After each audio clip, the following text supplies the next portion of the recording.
김진의 돌직구쇼에 오신 여러분 반갑습니다. 김진입니다. 전 오늘도 이곳 광화문 청계광장에 나와 있습니다. 청와대 민정수석이 임명된 지 한 달여밖에 안 됐는데 사표를 2번씩이나 제출한 것으로 알려지고 있습니다. 한 번 사표 쓰고 대통령이 반려했는데 또 썼다는 겁니다.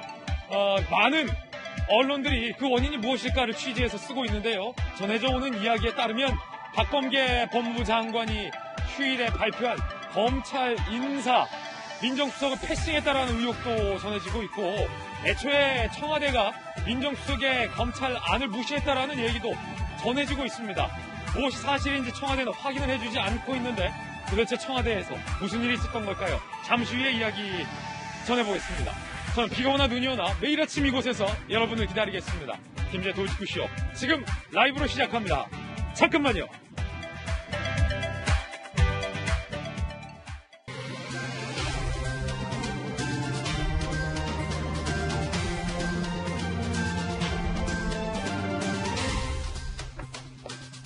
신문 읽어준 남자입니다. 임명된 지 한 달여밖에 안 된 민정수석이 왜 대통령의 반려에도 불구하고 2차례 사표를 쓴 걸까요? 많은 기자들의 취재에 따르면 윤석열 검찰총장 측이 요청했던 인사가 무산됐던 박범계 장관이 단행한 그 검찰 인사가 갈등의 원인으로 전해지고 있습니다. 지금 청와대에서 무슨 일이 일어나고 있는 걸까요? 잠시 후에 전해보겠습니다. 오늘 조간신문 함께 하시죠. 먼저 동아일보입니다. 동아일보도 일면에 쓰고 있습니다. 신현수 민정수석 취임 한 달여 만에 사의 표명. 검찰 인사에서 민정수석이 완전히 배제됐다. 항의 차원으로 사표를 재차 이른바 던진 것 아니냐 분석하고 있습니다. 동아일보. 사표가 반려됐다. 어제 국무회의에 배석한 모습이 포착되기도 했습니다. 첫 검찰 출신의 민정수석인데 여기서 중요한 포인트는 한 번 사표를 던졌다가 대통령이 반려했는데 또다시 사표를 던졌다는 것은 단순한 항의 차원으로 볼 수 없다라는 해석도 나오고 있습니다. 잠시 후에 짚어보겠습니다.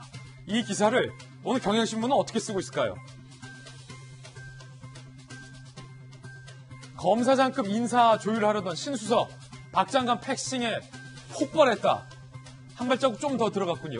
신현수 돌연 사의 표명의 원인으로 바로 검찰 인사가 문제였다. 특히 신현수 민정수석이 윤석열 검찰총장과 친분도 있었고, 특히 윤 총장이 이성윤 중앙지검장의 교체, 이 교체를 강력하게 어필했는데 신현수 민정수석도 윤 총장과 조율을 하고 있었다. 그런데 박범계 장관이 민정수석에게 최종적으로 상의하지 않은 채 인사를 발표했다. 그래서 폭발했다. 패싱이다. 경향신문은 이렇게 쓰고 있습니다. 과연 이 같은 의혹에 대해서 청와대는 뭐라고 답하고 있을까요? 자, 이거보다 한 단계 더 들어간 취재 내용도 있습니다. 잠시 후에 하나하나씩 짚어보겠습니다. 다음 신문입니다. 이번엔 한국일보입니다. 이재영, 이다영 자매 쌍둥이 학교 폭력, 눈 가리고 아웅식 징계, 팬들의 분노가 식지 않고 있다. 한국일보 쓰고 있습니다. 온라인에서 연일 수천 개씩 불만글이 나온다. 소속팀에서 무기한 출장 정지는 박검하라면 언제든지 다시 복귀시킬 수 있다는 것 아니냐. 국대 자격 제한, 이것도 미흡하다라는 의견이 있다고 해요. 이재영은 과거 차출을 거부한 사례도 있다. 전혀 징계의 의미가 없다라는 의견도 나오고 있습니다. 팀 동료들에게 사과 한마디 없다는 것도 이 팬들의 분노 중에 하나입니다. 다음 신문입니다. 이번엔 서울신문입니다. 22사단 3개월 새 또 뚫렸습니다. 북한 남성으로 추정되는 사람은 이 사람이 민통선에 올 때까지 우리 군이 몰랐다는 겁니다. 합참이 CCTV 통해서 식별했다고 하지만 포착에서 신병 확보까지 3시간이나 걸렸다. 그리고 언제까지 뚫린 다음에 알 거냐라는 근본적인 문제 제기가 나오고 있는 상황입니다. 지난해에 기억하시다시피 철책 월남에 이어서 이딴 경계 실패 지적이 나오고 있습니다.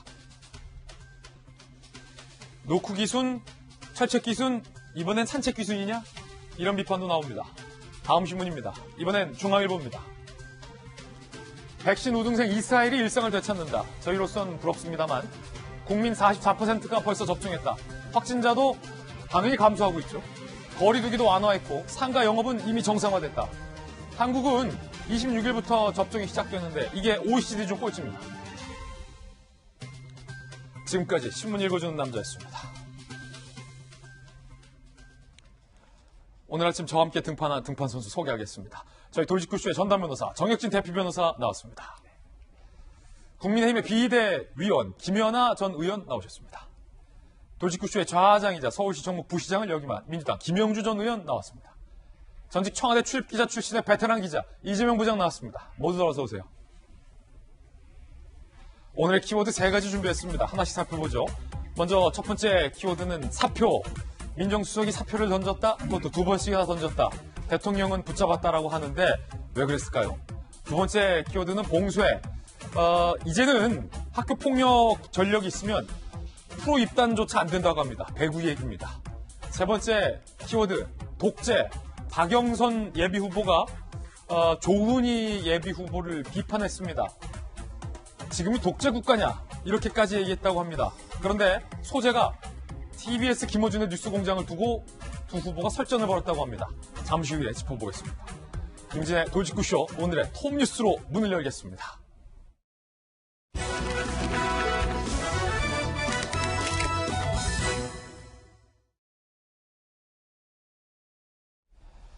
많은 조간신문들이 오늘의 톱뉴스 헤드라인으로 임명된 지 한 달여밖에 안 된 검찰 출신의 첫 민정수석이 왜 사표를 2번이나 썼을까에 관련된 취재를 하고 있습니다.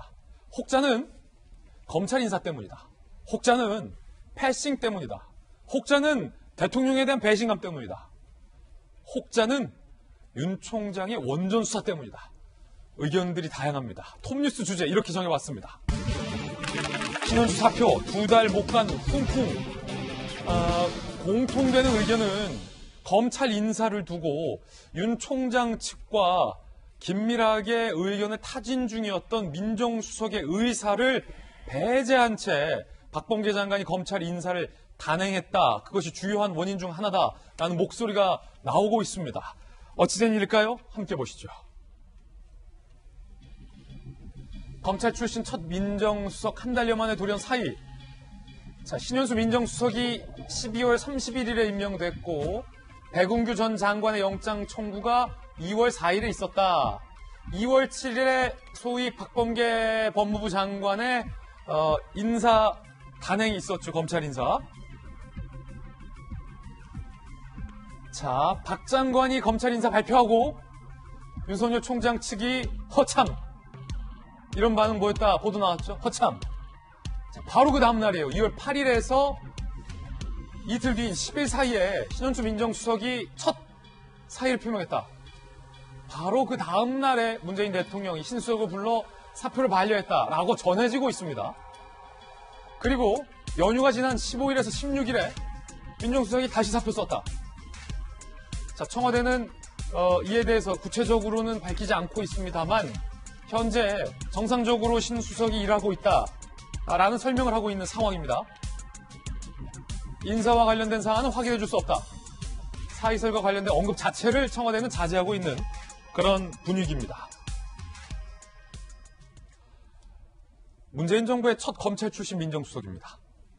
그리고 박범계 장관의 검찰 인사 단행 뒤에 전격적으로 민정수석이 사의를 표명했다라는 이야기가 나오고 있습니다. 대통령이 반려했는데도 또 사표를 썼다라는 것으로 보이는데 자, 왜 이런 일이 있는 걸까요? 그 주요한 원인 중에 하나는 이겁니다.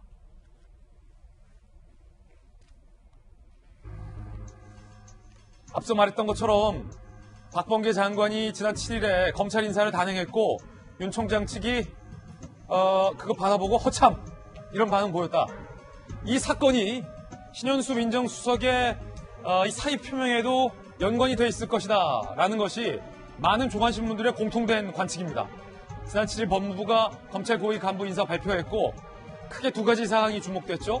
이성윤 중앙지검장 유임, 스테이, 심재철 검찰국장은 남부지검장으로 이동을 한 것. 이 2가지가 크게 주요했습니다.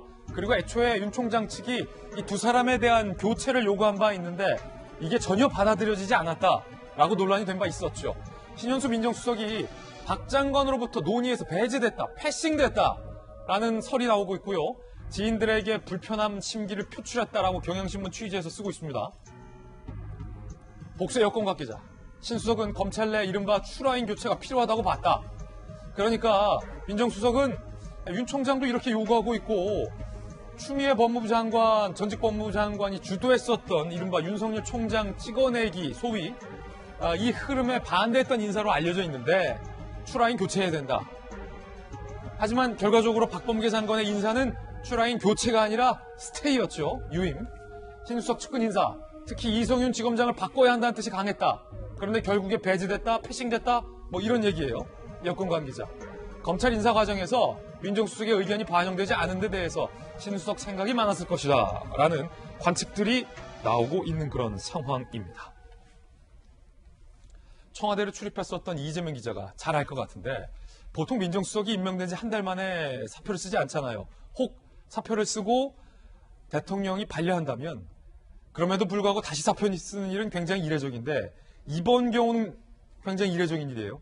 그렇죠. 굉장히 이례적일 뿐 아니라 지금 민정수석이 사표를 쓴 배경, 그 이유 자체가 지금 검찰 고위 인사를 관련돼서 법무부 장관과의 갈등으로 인해서다. 이렇게 이제 나오고 있기 때문에 이 자체가 굉장히 어떻게 보면 보기 드문 이례적인 상황이라고 볼 수 있겠죠. 그러니까 지금 조금 전에 설명한 것처럼 결국은 7일 날 어떻게 보면 일요일 날 기습적으로 고위 인사가 났는데 그 과정 속에서 박범계 장관이 두 차례나 윤석열 검찰총장을 만나서 아마 이제 이번에는 지난해 추미애 전 장관과 달리 윤 총장의 의견이 다소 많이 반영되지 않겠느냐 이렇게 관측이 있었죠. 그런데 사실 7일 날 기습적으로 난 고위 인사에서는 이성윤 중앙지검장이 유임되고 또 심재철 검찰국장이 서울 남부지검장으로 수평 이동을 했지만 어쨌든 영전했다 이런 이제 관측도 있죠. 그렇게 어떻게 보면 윤 총장이 가장 그러니까 어떻게 보면 지휘란에 배제해달라고 요구했던 사람들이 전혀 반영되지 않았죠. 그러다 보니까 결국은 또 이번에도 윤석열 총장 패싱이다 이런 논란이 있었는데 윤석열 총장은 패싱한 게 아니라 결국은 민정수석까지 패싱했다 이제 이런 의혹으로 더 확대됐다 이렇게 볼 수 있을 것 같습니다. 그런 상황에서 그래서 지금 이제 청와대는 어쨌든 뭐 인사에 대해서는 얘기할 수 없다 하지만 두 차례 사이에 대해서 윤 대통령이 다 반려했다 이렇게 지금 보이고 그래요? 약간 봉합되는 그런 분위기인 것 같은데 조만간 있을 검찰 중간 간부급 그러니까 결국 차장 부장 인사가 또 예정돼 있는데 이 인사를 또다시 충돌하는 거 아니냐라는 관측도 나오고 있어서 앞으로도 좀 지켜봐야 할 사안이 아닌가 싶습니다. 예, 청와대에서 이 의혹 여러 신문들이 제기하고 있는 인사 갈등에 대해서 구체적으로 설명을 해주지 않고 있는 그런 상황이긴 한데 김영주 의원님, 네. 많은 조간신문들의 공통된 견해는 바로 이거였어요. 특히 이성윤 중앙지검장을 교체해달라는 윤 총장 측의 뜻을 신현수 민정수석이 굉장히 긍정적으로 조율하던 과정이었다. 그런데 박범계 법무부 장관이 이성윤 스테이라는 검찰안을 민정수석과 최종 상의 없이 발표했다. 거기에 소위 폭발을 했다가 오늘 경향신문이 취재하고 있는 내용이거든요. 네. 어떻게 보십니까? 이제 크게 두 가지인데 그 중에 하나인 것 같아요. 예를 들어서 정말 이제 추미애 라인, 더 나아가서는 이광철 민정비서관을 비롯한 어떤 과거의 조국 라인까지와의 거리두기가 좀 필요하다는 게 신임 신현수 민정수석의 입장인 것 같아요. 일정한 조율이 있는 과정에서 실제로 새로운 신임 법무부 장관이 본인을 패싱하고 이광철 민정비서관을 데리고 일을 한다라고 하는 것은 실제로 법무부 장관보다 나이가 5살이라도 많은 본인 입장에서 굉장히 견디기 힘들고 왜냐하면 본인이 처음으로 이 정부에 검찰 출신의 민정수석으로 왔기 때문에 검찰 인사와라든지 검찰총장과의 브리지 역할을 자기가 해야 되는데 과거에 박상기, 문무일 사이에서 조국 수석이 했던 역할이 있었거든요, 분명히. 이번에는 그 역할이 없어졌다는 데 대한 불쾌감, 더군다나 이성윤과 같은 사람들과의 거리두기를 해야 되는 데 대한 박범계 장관이 그런 의중을 여러 가지 조율했음에도 불구하고 사실은 거부했다는 것. 그러면 최종적으로 검찰의 인사권자가 누구냐? 예. 결국 대통령이라면 대통령의 권한을 대신할 수 있는 게 과연 법무부 장관만이냐? 사실은 최종적으로는 어떻게 보면 대통령을 보좌하고 있는 민정수석의 역할이 있는 거 아니냐? 이런 것에 대한 불편한 심기를 감추지 않았다. 그렇게 볼 수 있겠습니다. 그렇군요. 김영주 전 의원께서 또 전직 대통령을 또 모셔봤던 경험이 있기 때문에 대통령이 임명했던 민정수석이 한 차례 사표를 대통령에 반려했어요. 그런데 거기에다 다시 사표를 던진다는 건 어떻게 봐야 됩니까? 이 단순한 그냥 어떤 항의나 불만 차원입니까? 아니면 대통령이 한 차례 반려했는데 또 사표를 던진다는 것은 정말 못하겠다. 이런 식은 안 된다라는 결기가 있는 행동인 겁니까? 그렇죠. 뭐 두 분에 대한 다 요청이 있다고 봐야죠. 한쪽은 대통령님 이제는 좀 추 라인하고 정리를 시키고 가주십시오라고 하는, 또 저에게 저를 맡겼으면 저한테 역할을 제대로 주문해 주십시오라고 하는 법무부 장관과 민정수석 사이에 갈래를 타달라는 요구이기도 하고, 예. 또 신임 법무부 장관에게도 민정수석의 역할이 있다라고 하는 것을 한 번 더 각인시키는 그런 부분이고, 앞으로 이제 인사가 남아있지 않습니까? 이제 그런 부분에 있어서의 정확한 어떤 새로운 과거에 있었던 문화가 추 장관이 들어오면서 상당히 혼란스러웠던, 말하자면 민정수석과 법무부 장관, 검찰총장 간의 말하자면 여러 가지 어떤 조율된 라인을 대통령께서 갈래를 타주시지 않으면 나 이 역할 못하겠다라는 강력한 문제제기라고 할 수 있겠습니다. 예, 문재인 대통령은 지난 신년 기자회견에서 윤석열 총장은 문재인 정부의 검찰총장이다 라는 발언을 한 바 있습니다. 그때 당시 많은 언론들은 대통령의 이 발언을 기점으로 청와대와 검찰총장 간의 갈등이 봉합 국면에 들어선 것 아니냐라는 분석을 내놨는데요. 결국 이번 청와대 박범계 법무부 장관과 민정수석 간의 갈등설이 그 봉합 국면이 깨진 것 아니냐라는 관측으로 이어지고 있습니다. 그때 당시 대통령은 이렇게 발언했습니다. 문재인 정부의 검찰총장이다. 그리고 윤석열 총장이 정치를 염두에 두고 정치할 생각을 하면서 지금 검찰총장 역할을 하고 있다고 생각하지 않습니다. 정혁준 변호사님, 법조계 계시니까 문재인 정부의 검찰총장이라고 대통령이 말했는데 검찰 인사 결과를 보면 문재인 정부의 검찰총장의 의견은 전혀 반영되지 않았다라는 게 윤 총장 측의 불만이고, 급기야 이 검찰 인사안을 두고 민정수석까지 패싱했다. 소위 청와대 민정수석과 법무부 장관 사이의 갈등설까지 좀 나오고 있다. 그렇다면 그때 대통령의 저 발언이 어떻게 된 거냐? 많은 조간신문들이 이런 물음을 쓰고 있거든요. 네. 정 변호사님 어떻게 보세요? 일단 지난번에 대통령께서 그 말씀을 하셨을 때 저는 어떻게 생각을 했냐면, 어쨌든 검찰총장으로 인정을 한다. 왜냐하면 그때 많은 공격이 있지 않았습니까? 그런데 지금 이루어지는 그 상황을 쭉 보니까 이때 문재인 정부의 검찰총장이라는 말씀이 이중적인 의미가 있었던 거 아닌가.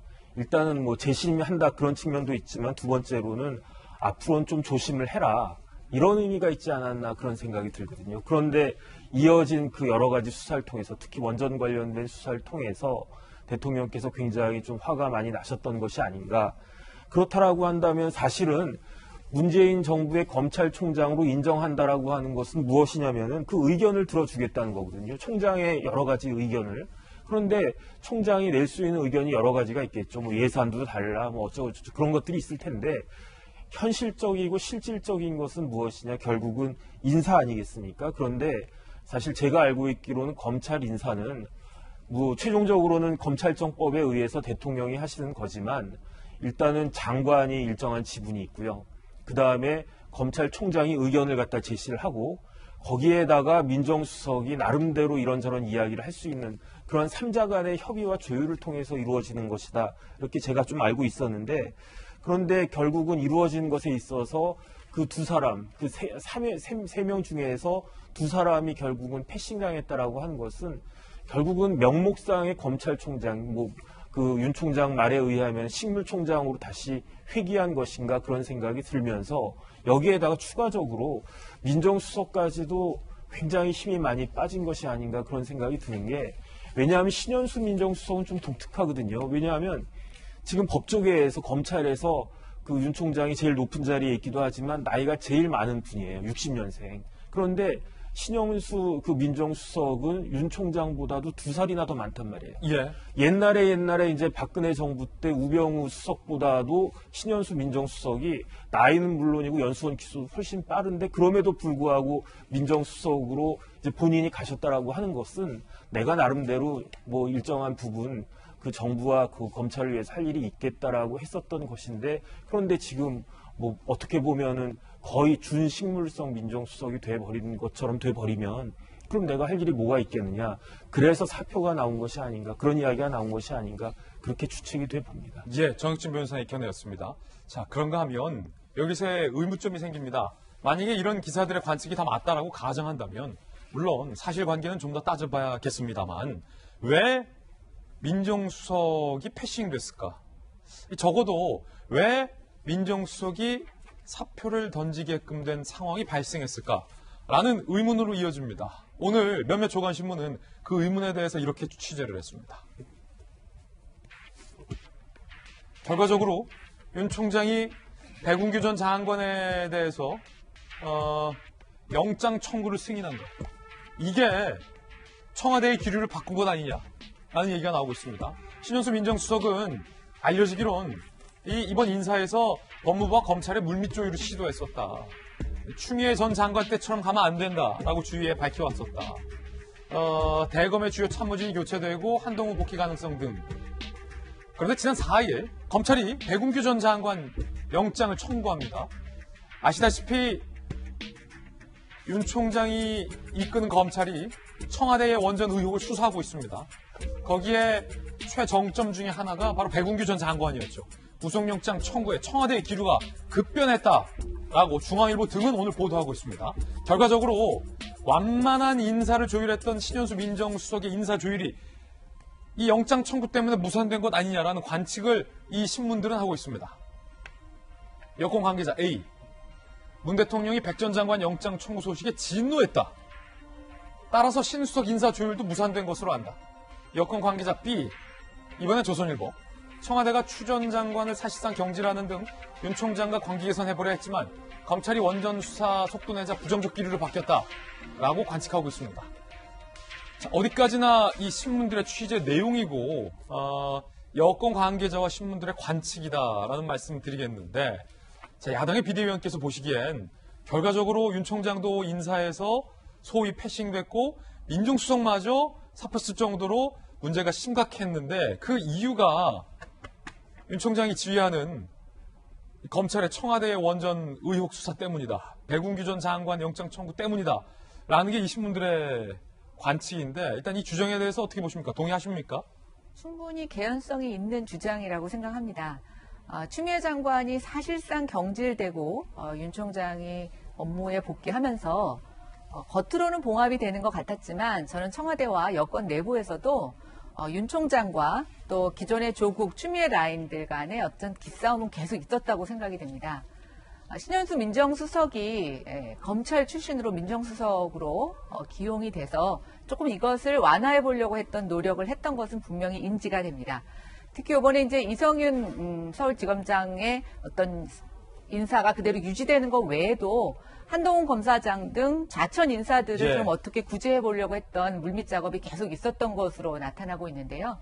그런 어떤 양 간의 조율 사이에서 백운규 장관에 대한 구속영장 청구가 조국과 추미애 장관의 어떤 그런 분위기를 계속 지지했던 세력들에게 뭔가 민정수석을 좀 견제할 수 있는 빌미를 줬다고 생각이 되고, 그런 것들이 지금 겉으로 터져 나온 것이 아닌가라는 생각이 듭니다. 근데 우리가 조직의 어떤 장이라고 했을 때 가장 직원들을 끌고 나갈 수 있는 힘은 저는 인사라고 생각합니다. 인사가 만사라는 얘기도 하고 있죠. 그리고 실질적으로 인사권이 없는 조직의 장에 대해서는 우리가 식물기관장이다 이런 얘기를 합니다. 신현수 민정수석의 입장에서 한번 보면 임기 말 민정수석으로 가서 어떤 이 지금 혼란되어 있는 사법부의 여러 가지 현안 문제, 또 법무부 장관과 검찰총장이 대립하고 있는 이런 사안에서 뭔가 기여를 하고 싶었던 저는 순수한 마음이 있었다고 생각이 됩니다. 그렇지 않으면 정권 말에 사실은 민정수석으로 청와대 들어가는 거 쉽지 않은 결정인데요. 그런 측면에서 저는 이번에 사의 표명을 2번 정도 했다는 건 정말 그만두고 싶은 마음이 한 70%는 된 것 같다. 그래서 이제 좀 쉽게 수습이 되지는 않겠다라는 생각을 좀 해봅니다. 예, 이재명 기자 청와대 출입했잖아요. 저는 오늘 중앙일보, 조선일보 등이 관측하고 있는 것, 결국 검찰이 청와대를 향한 원전 수사 가운데 백운규 전 장관에 대한 영장 청구가 있었고, 그 시점을 계기로 청와대의 기류가 급변해서 마치 윤 총장 측의 의견을 들어주려던 검찰 인사가 무산되고 강경함만 이게 발표됐다라는 관측에 대해서 쉽사리 좀 뭐랄까요, 의아한 대목이 몇 가지 있는데, 첫 번째 2가지 질문 드릴게요. 아니, 상식적으로 검찰의 영장 청구와 검찰 인사가 대관절 무슨 관계냐? 2번째, 과연 이 기자들의 관측처럼 백운규 전 장관에 대해서 잘못된 혐의가 있다라고 생각한 검찰이 영장을 청구했다고 대통령이 격노를 하고 진노를 했을까? 쉽사리 좀 믿겨지지가 않는데 어떻게 보십니까? 일단 신현수 민정수석을 임명한 배경 자체가 지난해 12월 31일 날 인사를 하면서 사실 문재인 정부 첫 검찰 출신 민정수석이다. 그 의미가 이제 부여했던 건데 그런 의미를 그 이유 자체가 문재인 대통령은 확고한 어떤 본인만의 민정수석의 인사 스타일이 있었죠. 한 번도 검찰 출신을 안 치지 않은 이유 자체가 검찰 출신이 민정수석을 하면 검찰 개혁에 방해가 된다. 이제 이런 생각을 분명히 갖고 있었던 건데 그럼에도 불구하고 신현수 검찰 출신의 신현수 민정수석 안 친 이유는 결국 검찰과의 소통을 강화하겠다. 이런 이제 차원으로 모두가 풀이했던 거죠. 그 역할을 신현수 민정수석이 하려고 했던 걸로 보이고요. 그러다 보니까 조금 전에 이제 신년 기자회견에서 문재인 대통령의 저희가 육성을 들었지만 결국 윤석열 총장에도 굉장히 어떻게 보면 좋은 평가를 다시 하면서 재신임을 했다. 이제 이렇게 보이는데 그러고 나서 이제 월성 원전 1호기 수사가 다시 급물살을 타고 그리고 백운규 전 장관에 대한 영장을 청구했는데 당시에 나왔던 게 백운규 전 장관에 대한 영장 청구는 곧 청와대를 위한 수사를 위한 길목이다 이렇게 많은 사람들이 봤던 거죠. 다시 얘기해서 백운규 전 장관 수사 이후에 결국은 청와대로 수사를 확대할 것이다. 이제 그렇게 보는 상황에서 그러다 보니까 청와대 입장에서는 어떻게 보면 이제 조국 전 장관 수사 때부터 시작됐던 검찰과 갈등이 다시 청와대로 검찰의 칼끝이 정조준되면 다시 통제가 불가능하다 이렇게 판단한 게 아닌가 싶고 그러다 보니까 결국은 검찰 고위직 인사에서도 윤 총장의 어떤 의견이라든지 아니면 신현수 민정수석의 의견을 수용하지 않고 그야말로 이제 이성윤 중앙지검장에서 유임하면서 결국은 지금 윤석열 총장의 다시 드라이브를 막아야 된다 이런 기류가 강하게 좀 퍼졌던 게 아닌가 이렇게 이제 추측을 해볼 수 있을 것 같고 그러다 보니까 지금 신현수 민정수석 입장에서는 검찰 인사라는 게 어떻게 보면 지난 1년 동안의 갈등을 푸는 가장 이제 어떻게 보면 단초가 되는 건데 그것을 자기가 스스로 하지 못함으로써 결국은 자신의 역할이 없어졌다 이렇게 보고 사표를 낸 게 아닌가 이런 생각이 듭니다. 예, 거듭 말씀드리지만 이 어떤 언론의 관측, 추측, 전언인데 김영주 의원님, 네. 그래도 되는 겁니까? 이게 무슨 말이냐면 우리 수사한다고 기분 나쁘다고 인사를 민정수석까지 패칭하면서 안전방향으로 틀어도 괜찮은 겁니까? 만약에 이 관측이 사실이라면?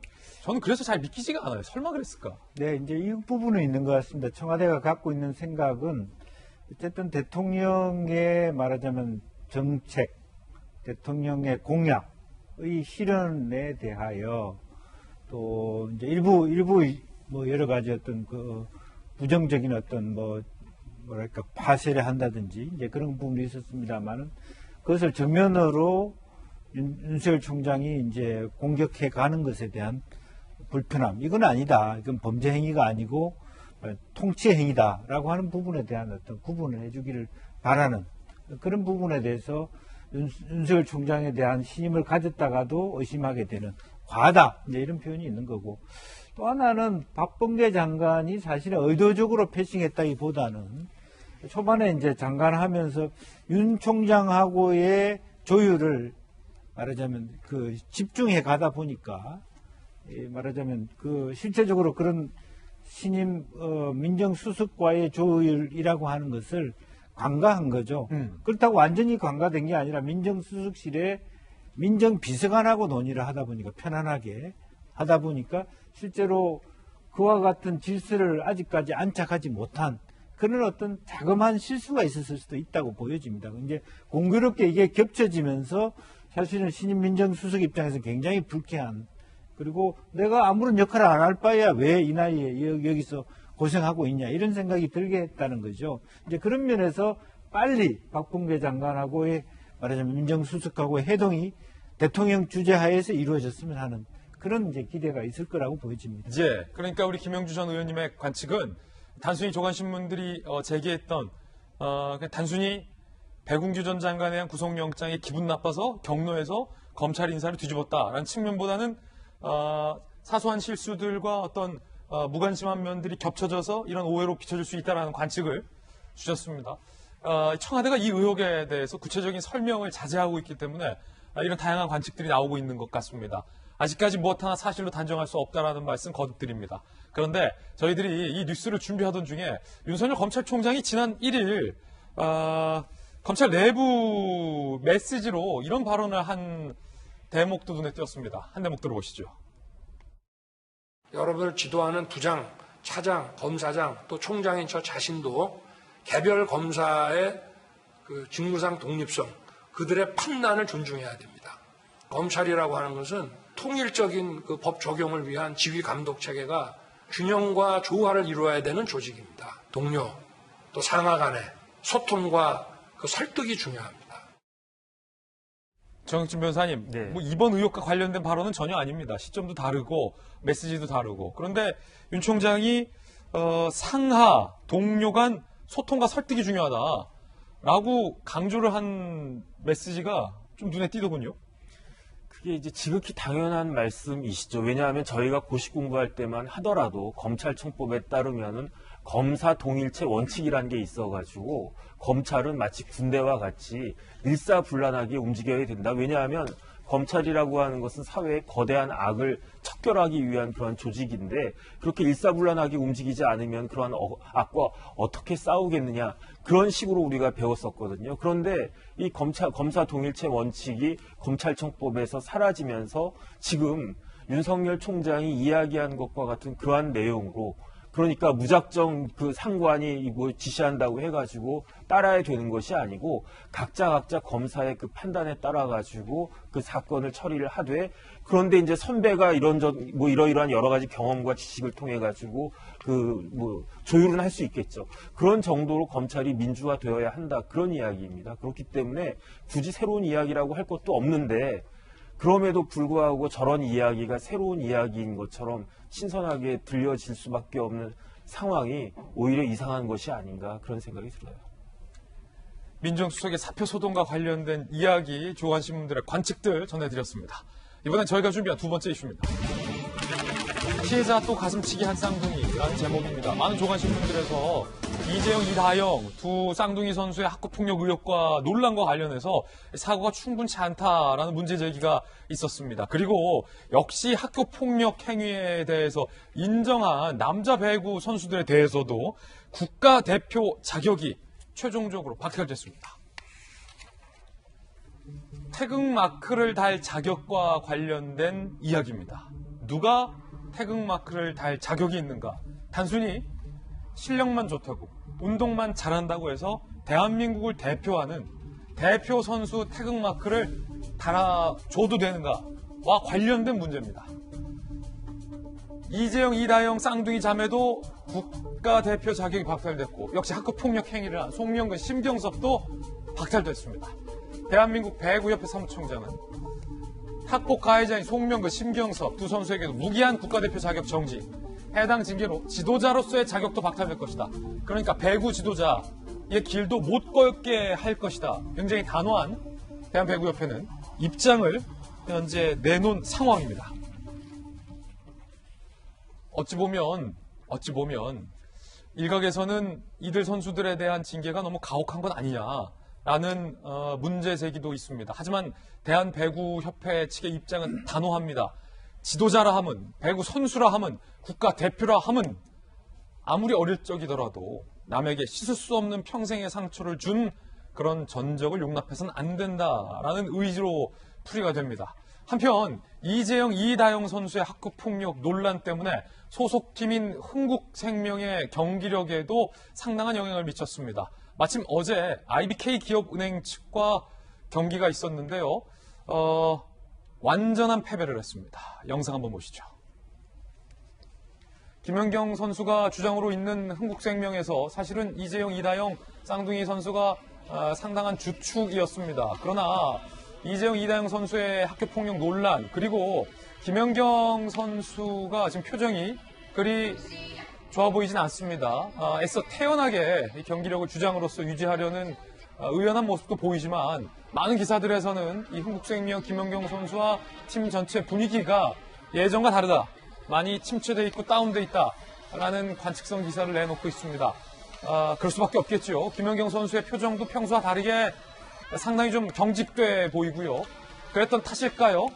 김연경 선수가 종횡무진 활약을 했지만 어제 IBK와의 경기에서 3세트 모두 내리 다 패배를 했습니다. 흥국생명으로서는 완전한 패배를 당한 겁니다. 흥국생명의 감독의 이야기 들어보시죠.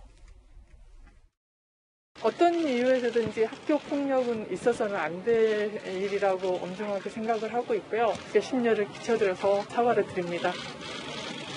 김경희 씨에 대해서 뭐 월권이라든지 뭐 갑질 논란들이 있는데 직접 해명을 해주셨으면 좋겠어요. 네네. 그 이야기를 듣고 사실 좀 당황스러웠고 또 여기는 그냥 하고 싶으면 하고 하기 싫으면 안 하는 어쩌면 동네 배구도 아니고 프로그램이 아무나 사실 왔다 갔다 할 수 있는 환경도 아니고 질문 자체가 사실은 현직에 있는 그 모든 지도자들에 대한 배려가 아닌 것 같습니다.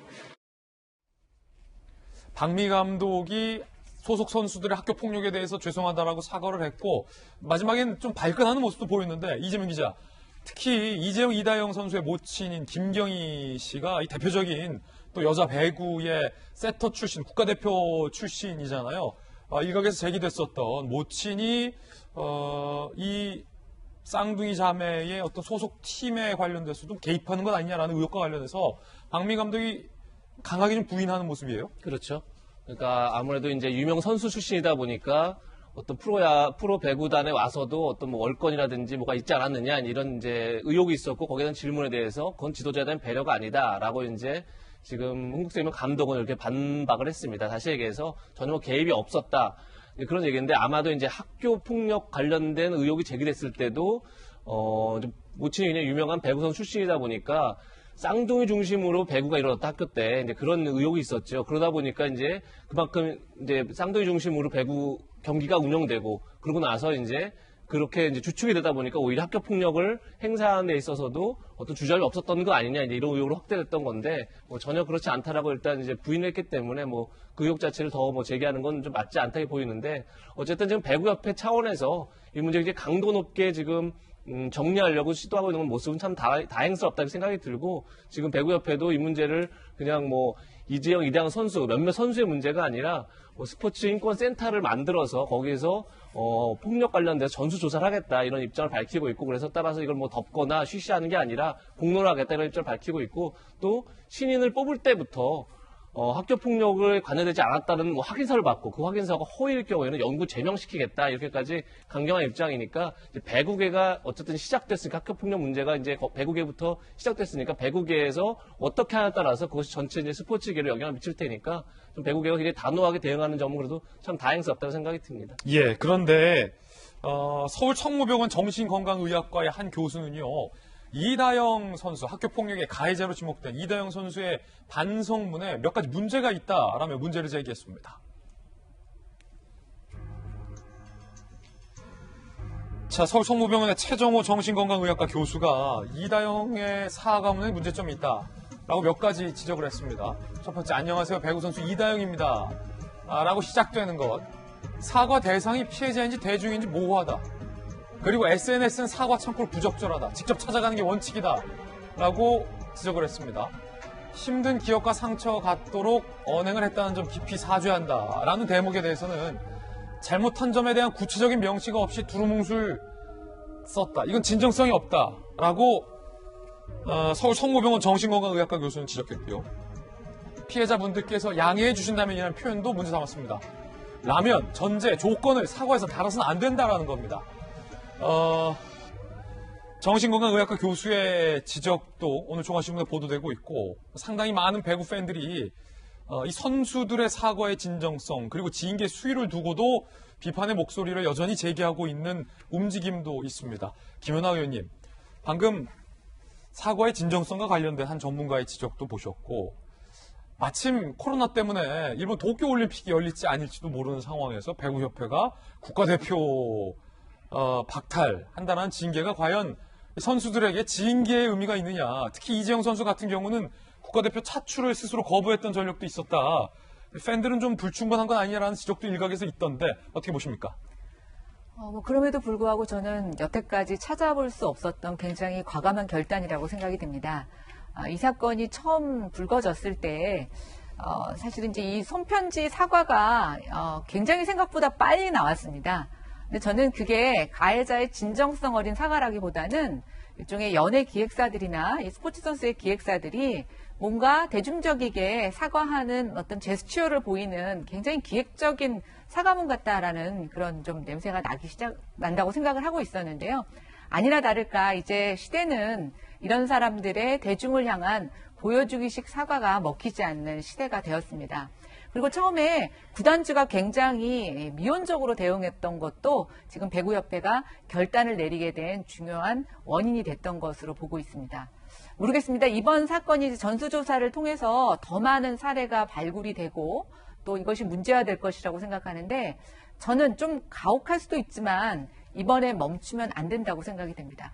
이번에 좀 꾸준히 이런 실상을 파악하고 또 여기에 저는 좀 추가적으로 제안하고 싶은 건 뭐냐면 이렇게 가해자나 피해자나 저는 모두 다 상담과 사회적으로 이 사람들에게 대한 일종의 마음을 조금 더 풀 수 있는 그런 프로그램들이 계속 이루어져서 자라나는 아이들이 학교 폭력을 좀 근절시킬 수 있는 그런 제도적 장치와 함께 이미 이런 학교 폭력의 피해자와 가해자인 사람들이 이런 것들을 반복하지 않고 사회에서 제대로 적응할 수 있도록 하는 프로그램 같이 만들었으면 좋겠다는 생각이 들고요.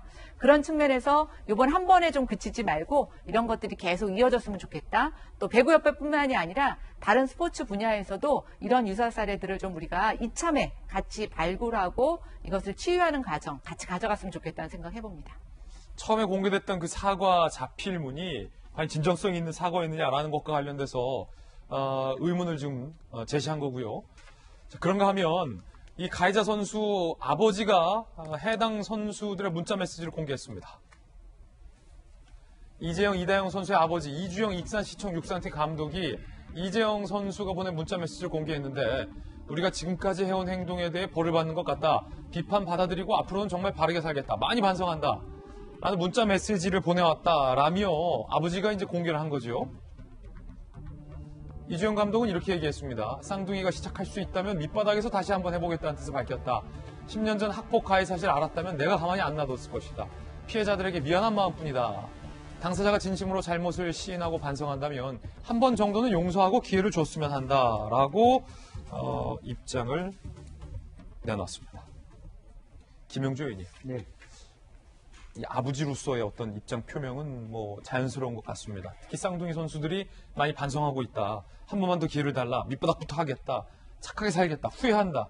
뭐 이런 메시지들 아버지로서 당연히 이제 들 수 있는 건데 일각에서는 아버지의 이런 적극적인 인터뷰에 대해서도 문제제기가 있습니다. 예컨대 딸의 극단적 선택 등을 거론한 이 아버지의 인터뷰 내용이 피해자에 대한 2차 가해가 아니냐라는 문제제기도 있던데 어떻게 보십니까? 아버지로서는 이제 뭐 딸을 사랑하는 마음이 안타까움이 뭐 겹쳐져서 그런 표현을 할 수 있다고 보는데요. 일차적으로 보면 저런 마음이 진정성이 있다면 그것을 본인 스스로가 그 일을 해야죠. 그러니까 실제적으로 아까 정신과 의사가 지적한 것처럼 그 학폭의 피해자에게 찾아가서 그야말로 손을 잡고 미안하다라고 직접적으로 하고 사과를 하고 정말 용서해달라. 그 조건 없이 네가 원하는 대로 내가 뭐 몇 분이라도 말하자면 마음의 치유를 할 수 있다면 내가 하겠다는 말을 전달하는 게 필요하고요. 부모를 통해서가 아니라 본인이 성인들인 만큼 그런 것이 필요한 것 같고요.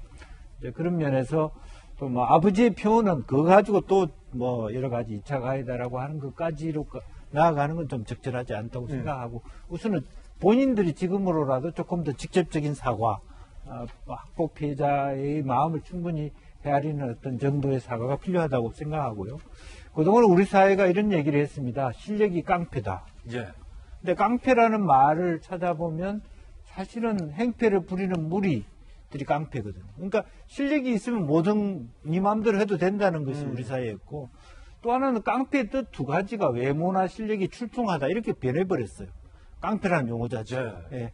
그런 것을 한번 우리가 되새겨 볼 필요가 있다. 깡패는 그냥 깡패지. 예. 그래서 뭐 어문 깡패, 무슨 외모 깡패 이렇게 그 깡패를 미화하는 그렇게 돼버렸다는 거. 그건 왜 더 거슬러 올라가면 엘리트 지상주의, 엘리트 체육에서 왔거든요. 이제는 좀 우리가 생활체육, 그야말로 도덕과 인성과 지득체 아닙니까? 그것이 조화되는 사회로 가는 어떤 계기가 돼야 된다. 이럴 때 있으면 그냥 무조건 빨리 덮으려고만 하는 것이 아니라 근본적으로 국가체육 정책 자체의 변화, 지도자의 어떤 그 생각의 변화, 전환이 필요한 때라고 보여집니다. 예. 자, 그런가 하면 여자 배구의 선수의 또 다른 학교폭력 의혹이 제기된 바 있는데 이 학교폭력 의혹을 폭로한 피해자가 가해 선수로부터 항의성 문자가 왔다라고 주장을 했습니다. 논란입니다. 이 대목인데 피해 주장하고 있는 A씨는 제3의 여자 프로배구 선수에게 중학교 시절 학교폭력을 당했다라는 피해 폭로글을 게시했습니다. 자, 많이 보도가 됐었고 논란이 됐습니다.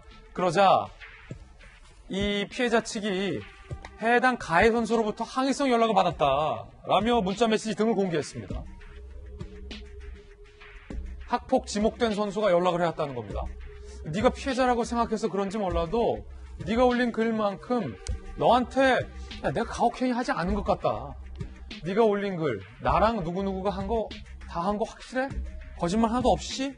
라고 문자 메시지를 보냈다는 걸 공개한 거죠.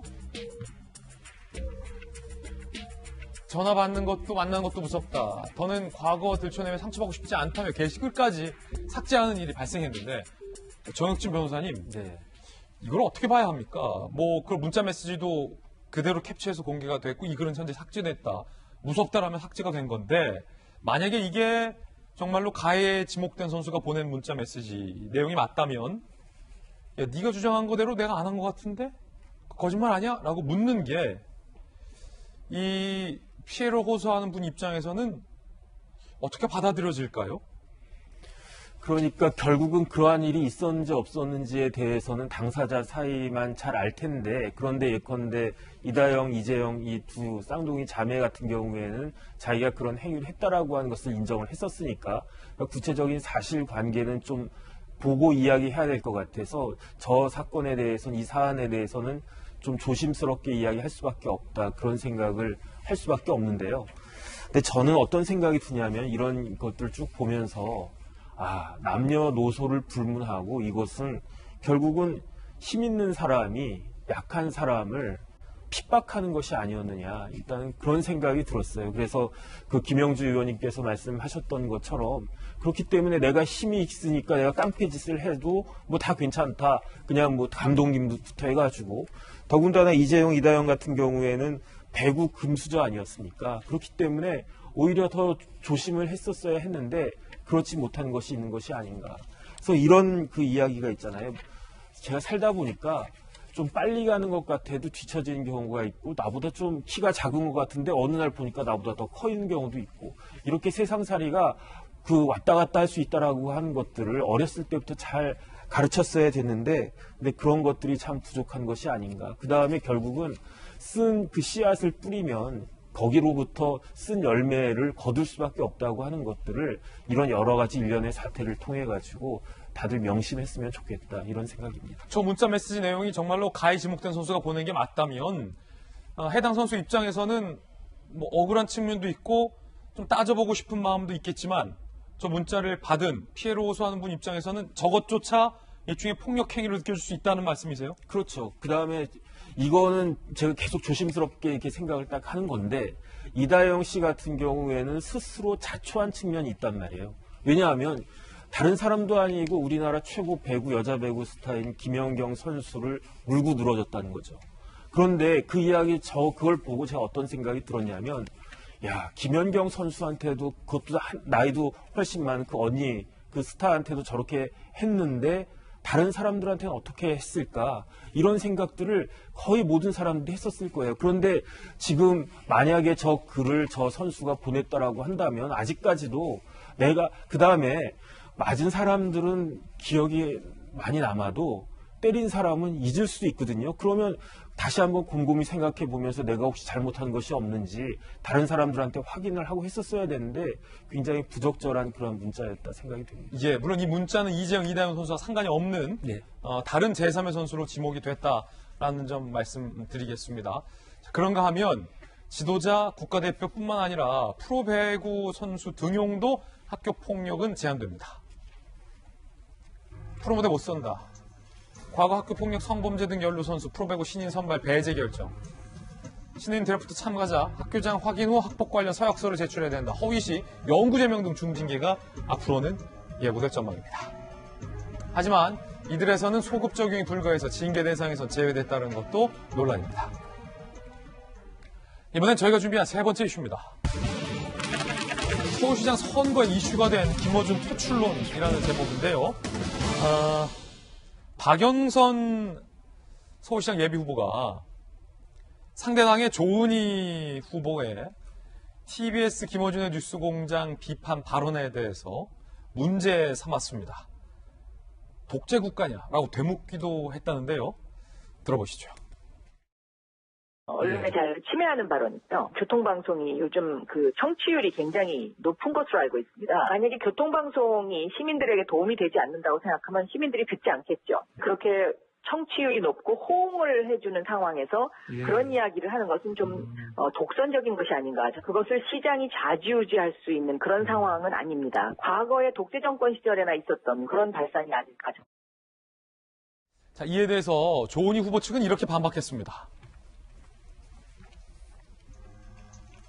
청취율이 좋으니 문제없다거나 청취율이 좋으니 공정한 방송이라는 방송사 출신의 정치인의 철학이 안타깝다라고 받아쳤고요. 이분이 서울시장이 되면 큰일 나겠다는 생각을 하게 됐다. 앞으로 서울시에서 더 많은 편가르기가 횡행할 것이 뻔히 보이기 때문이다라고 일단 두 후보가 TBS 김어준의 뉴스 공장을 두고 설전을 벌이고 있는데요. 조은희 후보가 김어준 씨의 방송에 출연해서 했던 이 발언을 두고 지금 두 후보가 설전을 벌이고 있는 겁니다. 그때 그 발언도 들어보시죠. 제공약 중에 교통방송을 정권의 납할수가 아니라 시민의 납할수로 하겠다. 이런 공약이 있습니다. 우리 공장장님께서는 이용수 할머니 때는 배우가 있다 그러고 미투 때는 문재인 정권 에 대한 뭐라고 했죠? 공작이라 그러고 또 정경심 교수 재판 때는 법복을 입고 정치를 한다 그러고 윤석열 때는 일개 판사가 뭐 쿠데타를 한다. 뭐 우리 국민의힘에서는요. 교통방송 없애야 된다고 하는 사람도 많아요. 저는 그 정도는 아니고 균형추를 좀 잡아라. 자, 이 발언을 두고 박영선 후보는 아무 문제 없는 방송을 왜 없애냐 마냐 하냐, 그 독재 아니냐라고 반발하고 있고, 조은희 후보는 청취율 좋으면 공정하지 않아도 된다는 말이냐, 편가르기 횡행할 것이다 라고 설전을 벌이는 겁니다. 이재명 기자, 누구 말이 맞아요? 뭐 판단은 시민들이 하겠죠. 그런데 일단 청취율 1등인 거는 맞는 것 같습니다. 지난해 11월 조사를 봤더니 김어준의 뉴스공장이 라디오 프로그램 중에서 청취율 1위를 했더라고요. 그런데 그렇다고 해서 그것이 과연 공정한 방송이냐, 그건 또 다른 문제겠죠. 그래서 또 지난해 8월 자료를 봤더니 공정하냐, 유익하냐 이런 이제 조사를 했었는데, 그때는 김어준 뉴스공장이 다른 프로그램, 그러니까 그 경쟁 프로그램들에 비해서 이제 낮은 점수를 받았는데, 특히나 중립적이냐 항목이 있었는데 거기서 100점 만점에 54점을 받았더라고요. 그만큼 많은 사람들이 어쨌든 중립성에 있어서 문제를 제기하고 있다 이렇게 볼 수 있는 거고, 지난해 TBS에 방송을 위해서 제기된 민원이 697건이 있었는데, 7건 있었는데 그중에 606건이 김어준 뉴스공장과 관련된 방송이었습니다. 그만큼 청취율 1등이니까 공정하다는 게 아니라 청취율 1등이니까 거기에 걸맞는 책임감을 가져야겠죠.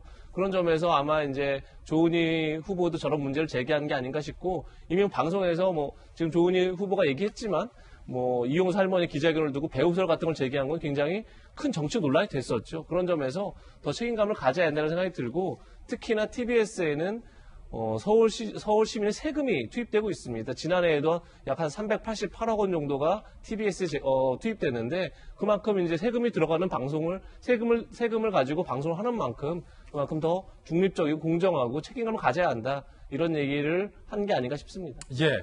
자, 민주당의 김영주 전 의원과 또 국민의힘의 김연아 전 의원 두 분 나와 계시니까 각기 좀 여쭙겠습니다. 먼저 김연아 전 의원께서 보시기에는 어찌됐든 서울시장 선거를 두고 조은희 후보뿐만 아니라 금태섭 예비 후보도 이 문제를 밝힌 바 있기 때문에, 김연아 비대위원께서 보시기엔 지금 야당이 지도부시니까 김어준 씨 뉴스공장과 관련된 이 지금 두 후보의 설전 어떻게 보십니까? 당연하죠. 지금 서울시장 재보궐선거이고 또 교통방송은 서울시에 예산이 투입되기 때문에 저는 후보자들 간의 가불론방 있을 수 있다고 생각이 됩니다. 근데 오늘 저는 이제 김영주 의원님 그 단어가 딱 가슴에 와닿는데 실력이 깡패냐, 시청률이 깡패냐. 시청률이 높으면 뭐 다 괜찮은 거냐. 그건 아니라는 생각이 들고요. 최근에 그 마이클 샌들의 새로운 신작이 굉장히 이제 많은 사람들에게 읽혀지고 있는데 그게 바로 공정하다는 착각입니다. 내용을 보시면 사회적 엘리트들이 많이 배운 사람들이 스스로를 공정하다고 착각하는 약간 그런 사회적 오만에 대해서 비판을 하고 있는데 저는 그런 측면에서 우리가 이제 공영방송들 특히 이제 정부의 예산이나 시 예산이 들어가는 방송국에 있어서는 정말 더 지금보다 겸허한 마음으로 방송을 해야 된다고 생각이 됩니다. 그리고 뭐 그것이 본인이 듣기 좀 싫은 껄끄러운 소리라고 하더라도 분명히 지금 조은희 부청장이 제기하고 있는 저런 식의 교통방송에 대한 문제 제기 있었고요. 또 내부로 보면 동일한 출연자가 여러 프로그램을 같이 운영하면서 출연료를 중복받았다고 하는 거, 뭐 그런 것들에 대한 비판 여전히 있습니다. 그리고 지금 KBS 수신료 갖고도 같은 얘기가 있는 거라서 저는 이번에 서울시장 재보궐선거뿐만이 아니라 우리가 뭐 다음에 대선에서도 이런 공영방송이나 또는 정부 예산이 들어가는 이런 언론, 미디어 매체에 대해서 조금 더 지금보다 좀 정신 차리고 국민들 요즘 뭐 너무나 먹고 살기 힘든데 예산에 대해서 적절히 쓰고 있는지에 대한 점검해 보는 것 반드시 필요하다고 생각합니다. 김영주 의원께서는 어떻게 보십니까? 네. 어쨌든 조은희 구청장이 TBS에 출연하는 건 굉장히 잘했다고 생각이 들고요. 서로 이런 교차 출연을 통해서 건강한 비판이 필요하다고 생각이 들고 사실은 서울시 의회가 좀 더 TBS의 공익성에 대한 중립성에 대한 문제 제기를 해야 되고 더군다나 더 나아가서는 민간이나 국가기관 중에 언론감독기관의 공정성, 중립성이 더욱더 확보되어야 된다는 생각이 듭니다. 어떤 기관은 굉장히 편파적이라고 보여야 되는데 거의 뭐 손 두지 않고 어떤 기관만 굉장히 지나치게 관여한다. 이런 어떤 오해를 사서는 안 된다. 그런 측면에서 TBS 스스로가 조금 더 공익적인 노릇을 기관으로서의 어떤 기강을 잡아가야 되지 않나 그렇게 생각이 됩니다. 예, 그런가 하면 어제 국민의힘에서는 온라인으로 맞짱 토론이 있었습니다. 과연 온라인 판정단은 누구의 손을 들어줬을까요? 먼저 오신원 후보와 예비 후보와 나경원 예비 후보 간의 설전이 있었습니다. 들어보시죠. 강경보수의 깃발을 들고 결국에는 승리할 수 없다는 것은 나 후보님도 알고 계신 거 아닙니까? 네. 그죠? 결국엔 가장 오른쪽에 계신 분이 그 얘기를 하니까 결국에는 될 것도 안 되는 거예요. 제가 왜 가장 오른쪽에 있죠? 잘 이해가 안 되는데요. 패스트 트랙 어떻게 해서 올라갔습니까? 오신환 후보가 그날 아침에 글만 올리시지 않고 강제 당론이 아니었으니까 조용히 가서 반대 투표만 하셨으면 그런 헌정 유린이 일어나지 않았을 겁니다. 다시 한번 안타깝고요. 거짓말하는 정치는 할 수가 없어요. 다시 한번 안타깝다는 말씀을 드리고요. 그리고 이번에는 오세훈 후보 예비 후보와 조은희 예비 후보 간의 토론도 한 대목 들어보시죠.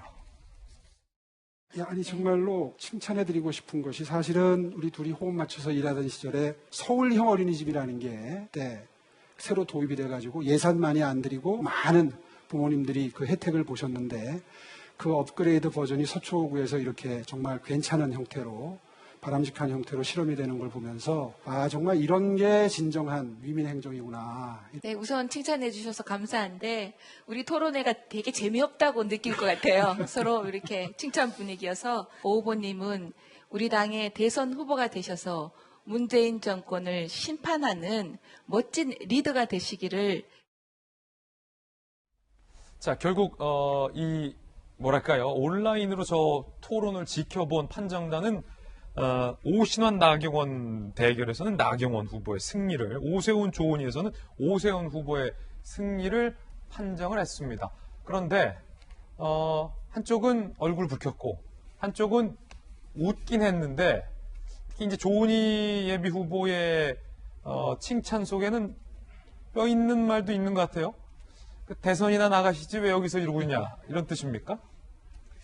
글쎄요, 뭐 그런 뜻이 담겼다라고 뭐 해석된다면 뭐 할 수도 있겠죠. 근데 아마도 이제 두 사람이 2011년도에 오세훈 시장이 시장 시절에 전 시장이 시장을 할 때 그때 조은희 후보가 정무 부시장을 했었죠. 그만큼 같이 이제 서울시와 같이 했기 때문에 아마도 서로를 좀 이렇게 칭찬하고 띄워주고 했던 게 아닌가 싶고, 그러다 보니까 조은희 후보 얘기한 것처럼 아무래도 토론에는 서로 격렬하게 좀 논쟁이 돼야 되는데 좀 그런 것이 적었다. 그래서 좀 힘이 빠진 게 아닌가 이런 생각도 들고, 지금 사실 나경원 후보와 오신환 후보 굉장히 격렬하게 토론을 했었죠. 그게 아마도 이제 패스트트랙 당시에 나경원 후보는 당시에 이제 야당 원내대표였고, 또 오신환 후보는 바른미래당의 다른 당에서 이제 또 그때 당시에 원내대표도 했었었는데, 그렇게 이제 서로 입장이 달랐었고, 그러다 보니까 결과론적으로 나경원 원내대표가 굉장히 강하게 패스트트랙을 저지하는 그런 입장을 했었었고, 오신환 후보는 상대적으로 이제 어떻게 보면 협상을 통해서 좀 더 유리하게,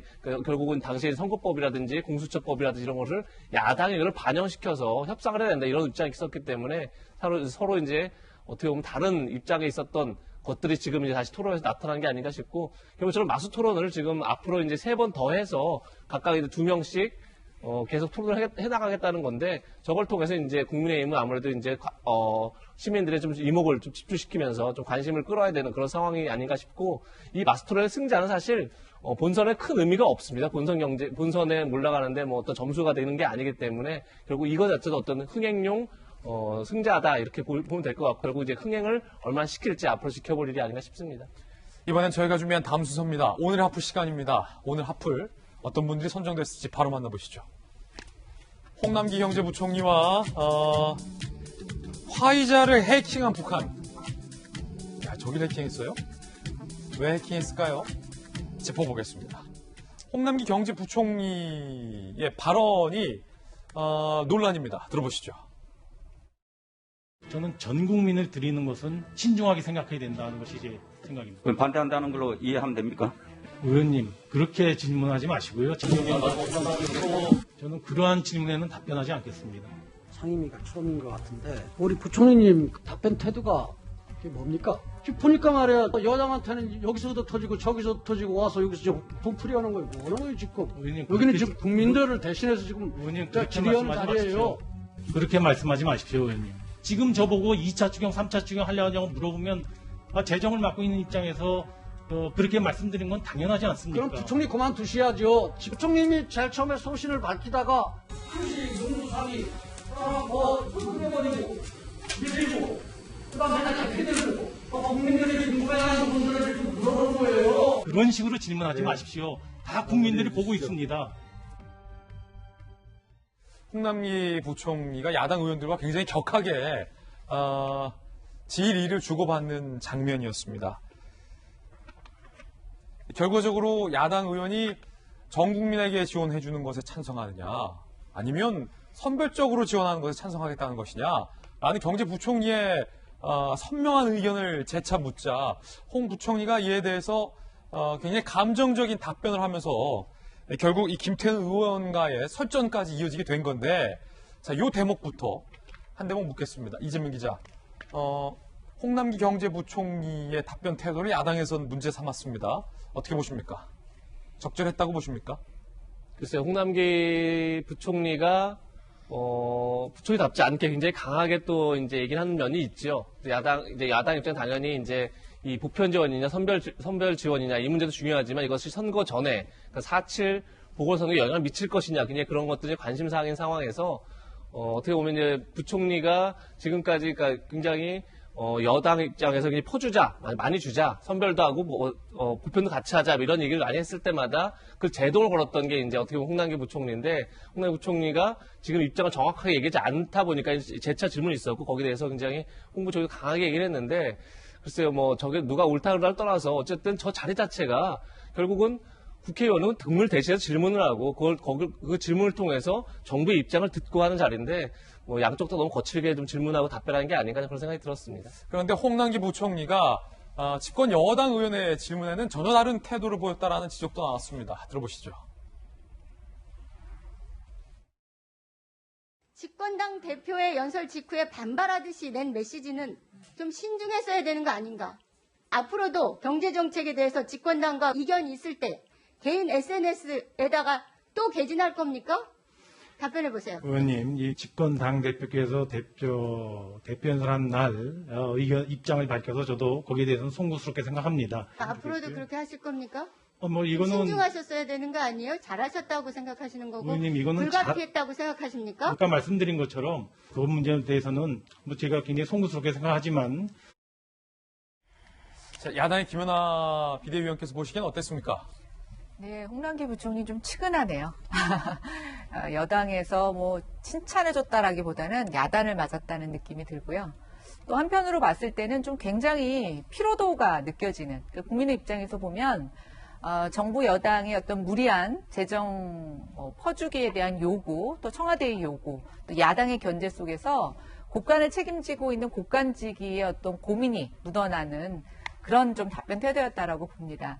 그럼에도 불구하고 저는 좀 조금 여유를 가지시고 같은 말도 아다르고 어다른데 조금 더 진지하게 본인의 애로사항을 얘기하셨다면 오히려 국민들이 홍남기 부총리에 대한 그런 어려움을 좀 더 이해하지 않았을까. 근데 저 답변 태도는 나 여기서 얻어터지고 저기서 얻어터지고 너무 피곤해. 왜 나를 자꾸만 건드려? 이런 식의 좀 투정처럼 보일 수 있다는 점에 대해서 좀 안타깝게 생각하고 또 측은하게 생각합니다. 예, 청와대에서 입장을 밝혔습니다. 청와대 고위 관계자에 따르면 오늘 저희들이 제일 먼저 탑뉴스로 보도해드렸던 이 민정수석의 사의 표명과 관련돼서 상당 부분 사실이다라고 인정을 했습니다.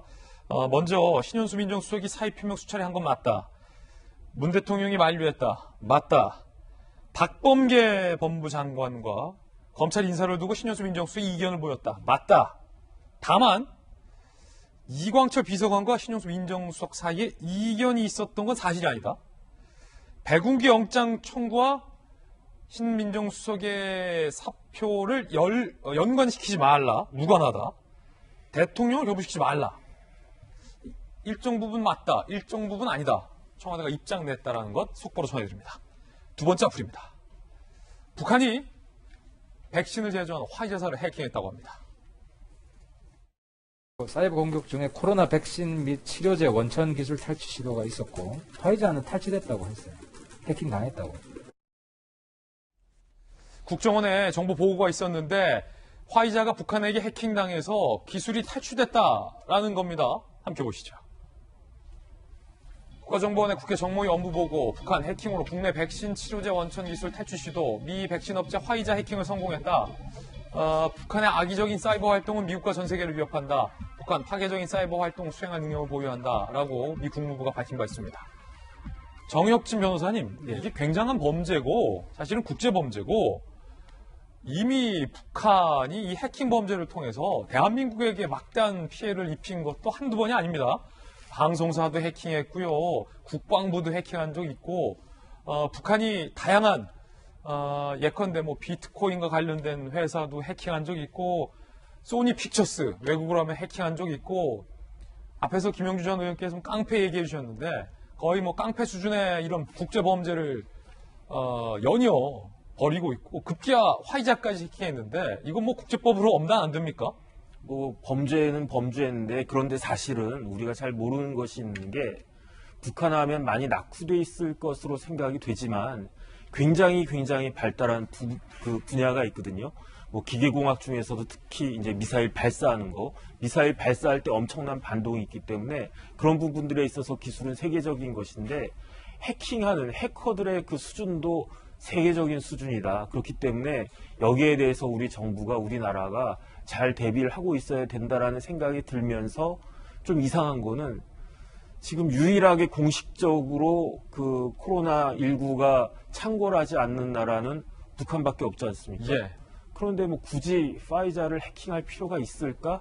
서로 앞뒤가 안 맞는 거 아닌가? 저는 좀 그런 의심도 들었습니다. 예, 미국의 마이크로소프트사도 북한 해커들이 해킹을 해서 마이크로소프트사가 미 연방 법원에 이 북한의 해커를 소송한 적도 있었습니다.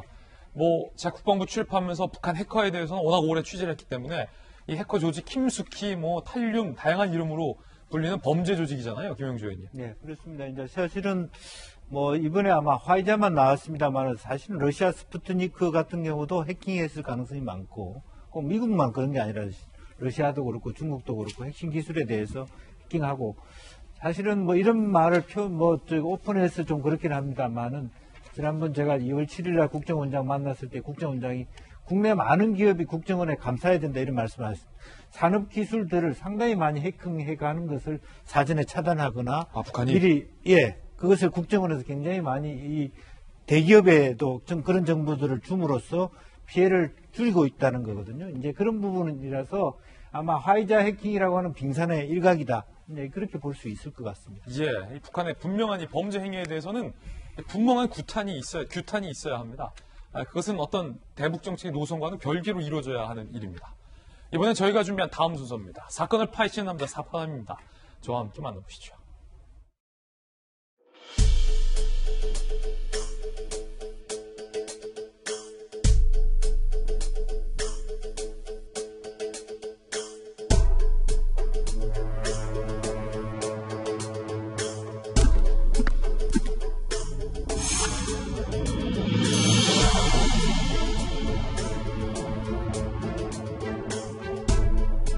사건을 파헤치는 남자 사파남 김진입니다. 저와 함께 사건 파헤쳐 주실 분 모셨습니다. 형사 출신의 변호사 박승배 변호사 나왔습니다. 어서 오세요. 안녕하십니까.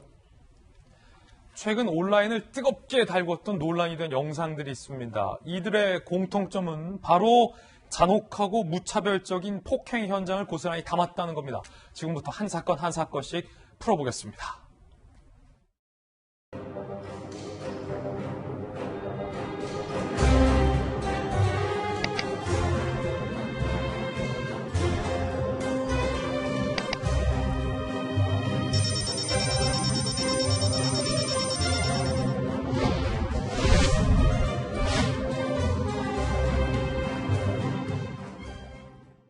첫 번째 사건입니다. 뭘 봐 다짜고짜 니키. 어떤 사건인지 사건의 전말부터 함께 보시죠. 쳐다봤다고 무차별 폭행. 지난 14일 오전 경북 구미의 한 시장 골목 65세 남성이 운동 후에 귀가 중인데 길가에 앉아있던 31세 한창 새파랗게 어린 30살도 넘게 차이가 나는 남성과 눈이 마주칩니다. 그런데 이 B씨가 반말합니다. 뭘 봐. 그러자 60대 A씨가 아는 사람인 줄 알고 봤습니다. 라고 답변했는데 돌연 얼굴, 가슴 등 잔인하고 잔혹한 무차별 폭행이 이루어집니다. 이 충격적인 범죄는요. CCTV에 고스란히 담겼습니다. 함께 보시죠. 시장 골목길에서 30대 남성이 앞에 가는 60대 남성의 어깨를 잡습니다. 잡아챕니다. 자, 읽고 60대 남성의 발을 걸어서 옆으로 밀고 바닥에 밀친 뒤 폭행을 하기 시작합니다. 벽으로 밀어놓고 주먹을 마구 휘두르더니 무릎을 이용해 쓰러진 피해자를 가차없이 폭행합니다. 소위 니킥을 가한 겁니다. 가해자가 떠나고 힘겹게 일어선 피해자. 근데 바닥에 떨어진 무언가를 주운 뒤 힘겹게 걸음을 옮깁니다.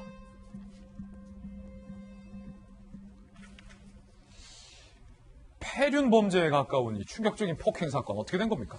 A씨가 과거에 뇌경색으로 2차례 쓰러진 적이 있습니다. 60대 남성이요. 그렇죠. 이에 따라서 집 주변을 1시간 정도 걷는 운동을 한 다음 귀가하는 길이었는데 그 과정에서 이어폰을 끼고 앉아있던 B씨와 우연히 눈이 마주칩니다.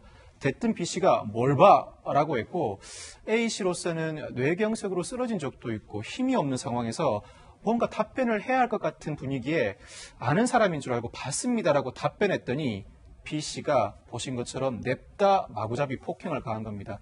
아버지 뻘 되는 A씨를 상당히 강력하게 폭행 범죄를 가한 것인데 A씨 입장에서는 늘 다니던 길에서 예상하지 못했던 충격적인 폭행 피해를 당하게 된 겁니다. 아니, 자기가 좀 기분 나쁠 수 있다라고 이해를 하려 해도 보시는 것처럼 주먹으로 폭행을 하고 아버지 뻘 되는 사람을 밀고 쓰러뜨리고 무릎으로까지 무차별 폭행을 하는 게 도저히 이해가 안 되는데 저희가 이 피해자 가족분을 인터뷰했습니다. 들어보시죠.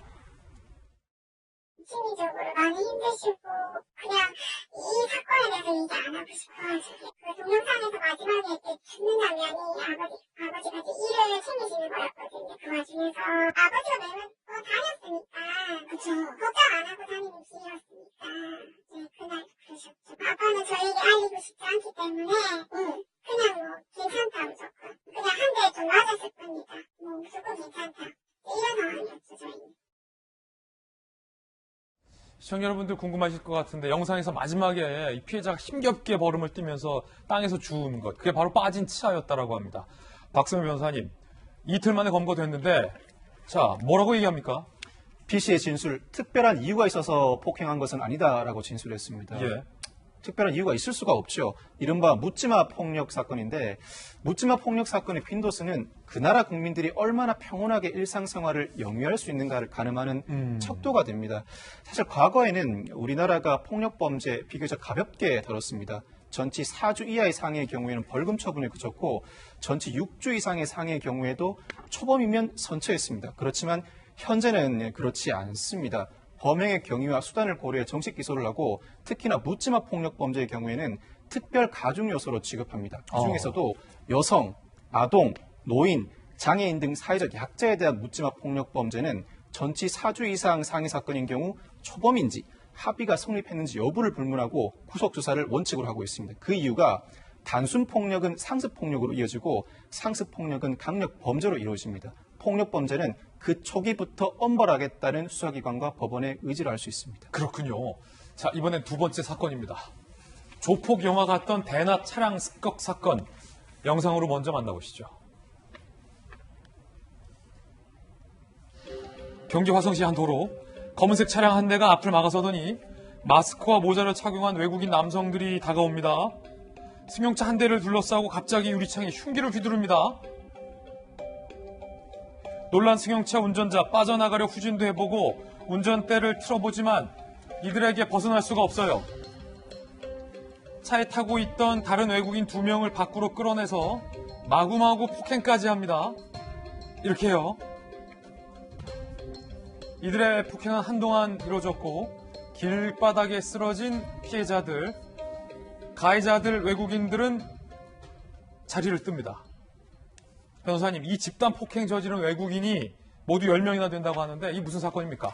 지난 8일 오후 경기도 화성시 한 도로에서 벌어진 이 사건입니다. 이 신원미상의 괴한들이 주행 중인 차량을 막아서더니 둔기로 차량을 파손하기 시작하고요. 이어서 운전자와 동승자를 강제로 끌어내 역시 둔기와 발로 마구 폭행합니다. 피해자들 진술에 따르면 처음 보는 사람들이 차량을 막아서더니 우리를 마구 폭행했다, 이유를 모르겠다라고 합니다. 이 사건은 가해자들, 피해자들 모두가 외국인인 사건입니다. 이야, 무슨 조폭 영화도 아니고 이런 범죄를 벌인 건데 정치가 궁금합니다. 경찰 수사 결과 반전이 좀 드러났다고 하는데 함께 보시죠. 러시아, 우즈베키스탄 국적 등 가해자 10명 중에 7명이 검거됐다. 3명은 현재 추적 중이라고 하는데 구속됐어요. 5명은. 우즈베키스탄 CC는요, 과거에 알고 지내던 피해자 중 1명을 폭행해서 처벌 전력이 있다. 자기가 때려놓고 처벌당했다고 지인들 동원해서 이번에 또 보복 폭행을 한 거다. 면식범의 복수기다라는 건데 황당하네요, 변호사님.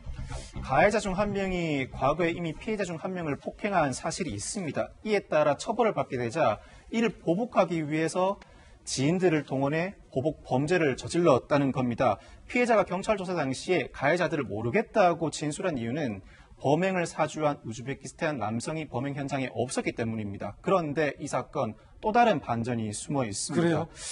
사실 이 사건은 외국인 간 묻지마 폭력 범죄로 인식이 되어 왔는데 가해자 조사 중에 마약을 빼앗겨 폭행 범죄를 저질렀다는 진술이 나오게 된 겁니다. 새로운 국면을 맞이하게 된 것인데 수사가 마약 사건으로 확대되고 있습니다. 경찰이 강력범죄 수사계, 마약범죄 수사계, 국제범죄 수사계 이 3개 수사계가 공동수사에 나선 상황입니다. 그런 거면 규모가 엄청 큰 겁니까? 상당히 규모가 큰 겁니다. 병원 치료를 받고 있는 이 폭행 피해자들도 피의자 전환을 검토하고 있습니다. 외국인들과 마약을 둘러싼 이권 다툼, 이 상황이 사실이라면 국제적인 마약 범죄 수사로 수사가 이어질 가능성이 농후해집니다. 이 남양주에서 벌어진 일이잖아요. 그렇죠.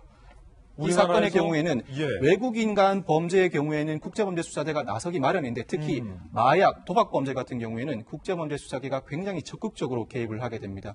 외국과의 공조로 또 다른 마약 범죄 조직, 국내에 소재하든 국외에 소재하든 수사가 확대될 가능성이 상당히 커진 상황입니다. 예, 그래요. 단순히 그냥 앙심 때문에 이런 폭행이 있다 좀 이해가 안 됐거든요. 마약 수사 여부에 대해서 좀 계속 박선배 변호사 취재해 주셔서 향후에 또 말씀 주시기 바라겠습니다. 알겠습니다. 박선배 변호사였습니다. 감사합니다. 감사합니다. 저희들은 60초 광고 후에 돌아오겠습니다. 잠시 후에 뵙죠. 조금 전 사파남 사건 남양주가 아니라 경기 화성이었다라는 점 정정해드리겠습니다. 오늘 저희가 준비한 소식 모두 다 전해드렸습니다. 지금부터 시작되는 인터넷 라이브 방송 라방 2사말로에서는요. 민정수석 사표 배경에 대해서 좀 더 자세히 이야기 나눠보겠습니다. 라방에도 많은 관심 부탁드립니다. 저희들은 내일 아침 9시 15분에 더욱더 풍성한 소식 들고 인사드리겠습니다. 오늘 하루는 분명 어제보다 나을 겁니다. 좋은 하루 되십시오. 고맙습니다.